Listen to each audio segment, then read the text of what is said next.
Hello everybody, and welcome to the 40 and Slip Bedtime Stories. Tonight, the urban legend of the Bunnyman. Back in 1903, deep in Clifton, Virginia, there was an asylum buried deep within the wilderness. Soon after the Civil War, people started inhabiting the area. It was a very small town.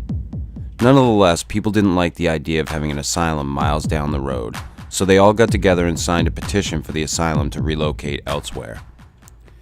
The petition passed and a new asylum was built, which is now known as Lorton Prison, a temporary facility for convicts to stay until they are appropriately sentenced. In the autumn of 1904, the convicts were gathered and piled into the bus used to transport them to Lorton. Somewhere during the drive, not too far from where they left, the driver had swerved to avoid something and the bus had started to tip and soon was rolling into a terrible collision course. Most of the convicts were injured but managed to escape the bus and had fled into the night towards the woods.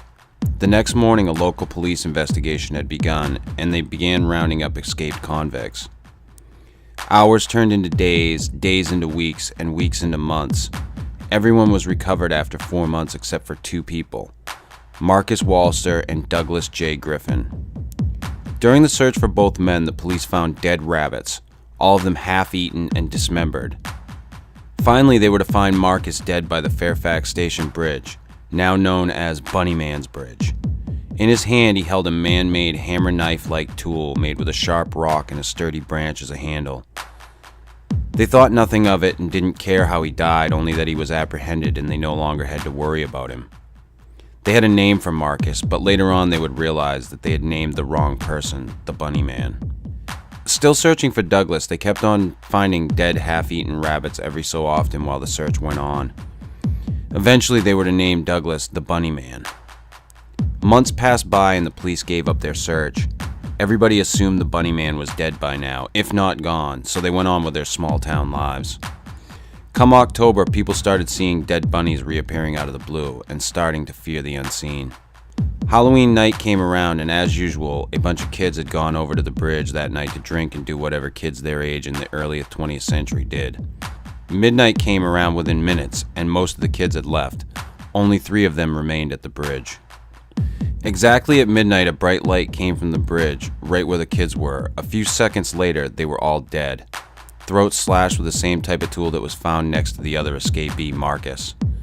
Not only were their throats slashed, but they were cut up and down their chests, gutted like fish. The Bunnyman then hung both of the boys from one end of the bridge with a rope around their necks, hanging from the overpass with their legs dangling in view of any passing cars. The girl was hung the same way on the other side of the bridge. This happened on Halloween in 1905. After that, they didn't see or hear anything from him for another year. Halloween 1906 was approaching, and parents as well as teens in Clifton still remember the incident that occurred 1 year ago at the bridge. That night, 7 teens were left remaining right before midnight at the bridge. Thinking little of it, 6 remained inside the bridge while one, Adrian Hatala, had remained a good distance from the bridge, hoping to have enough time to escape if the same thing happened again. She was the only one to witness this. A dim light walking the railroad track just before midnight, stopping right above the bridge at midnight, then disappearing at the same time that a bright flash was inside the bridge. She heard the deafening sounds of terrified screaming coming from inside the bridge that lasted only seconds. Moments later, they were all hung from the edge of the bridge in the same way as the corpses a year earlier. Horrified, she ran home and refused to tell all of what she saw, just spattered words mixed with incoherent mumblings that the people of her town had put together to come up with her story. No one understood it or believed her. They charged her with the teens' murders and locked her up in the asylum of Lorton. In 1913, the same thing happened with 9 teenagers this time on a Halloween night once again. Adrian was still locked up. They dropped her sentence, but it was too late. The insanity had finally conquered her.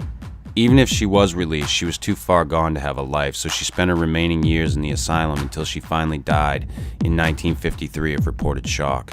No one knows what exactly she died of shock from, but supposedly she had died in her sleep, dreaming of that one dreaded night.